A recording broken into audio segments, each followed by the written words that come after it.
Today we're going to discuss how to rebuild your financial independence after divorce.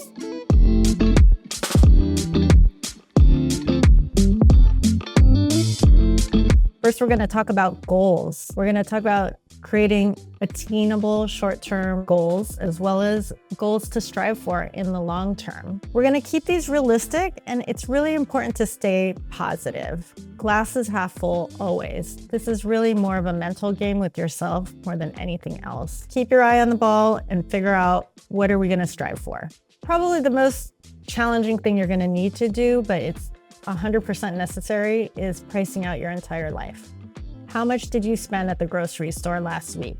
How much food did you end up throwing away from that grocery trip? How much were the last 2 fill-ups at the gas station? Is there a way to possibly go to a cheaper gas station like Costco, or one that's a little further down the street instead of the one that you are used to going to? What kinds of things do your children need on a regular basis? How much do you spend on clothes, on makeup, on toothpaste? You've got to price all of these things out. Probably the easiest thing to do is just make a list of everything you've ever spent on for at least 2 months.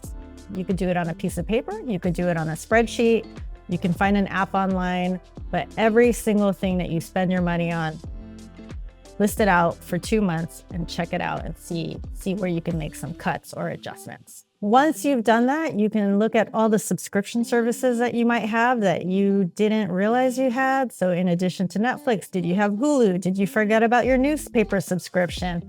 How about that clothing service that you signed up for a year ago, but you never liked the clothes that they sent you? Also, see whether you might need to downsize your housing situation. I know I did. So within 4 months of divorce, I downsized from where I was living to a smaller apartment down the street, just because I knew I'd be saving at least $2,000 a month. How about your car, your lease payments, your loan payments for the car? Could you cut that down? I did. I let my lease expire and I switched to a car that had payments that were less than half of what I was paying for previously. So examples of goals to strive for, right? So shorter term, 1 year. Okay, so I had to switch to a smaller apartment. That's not where I wanted to be forever with my children. So look, you could do something like, hey, I am going to live in this 1-bedroom apartment and save some money with my kids.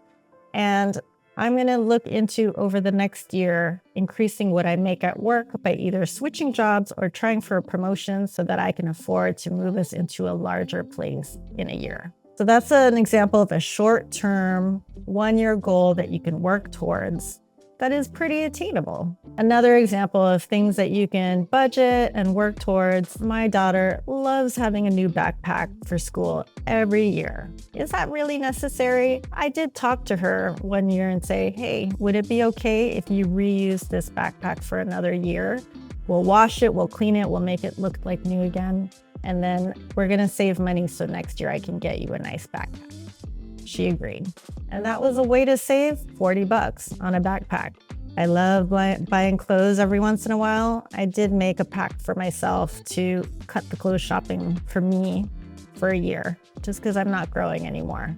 That's probably not possible for your kids. You're gonna have to buy them clothes because they're growing. Perhaps just do the bare essentials. Yes, you'll have to buy them underwear. You might have to buy them socks, but actually if their feet aren't growing that fast, use the socks from last year, but stick to the essentials and maybe don't buy yourself anything for a year.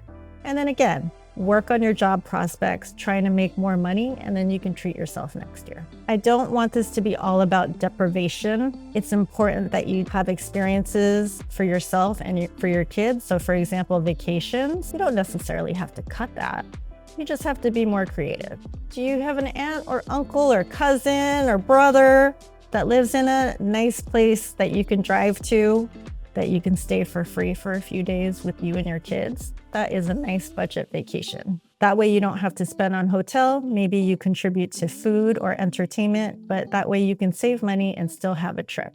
So another way to save is free entertainment. So on the weekends when you're going out, hanging out with your friends or with your kids and their friends, you don't always have to spend money. Kids love the dirt. They love parks. I know my kids, they're happy just digging in the dirt with sticks. They could do that for 5 hours.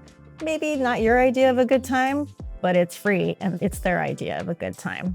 Also, I know my neighborhood always has entertainment going on, like bands playing, free movies outside. Check out what's going on near you that you can go to that is perfectly free, that you could just, bring a sandwich and entertain yourself with your kids without spending much more than what you spent on the sandwich. I hope you found these tips helpful. We went through ways that you could rebuild your financial independence after divorce. You like what you saw?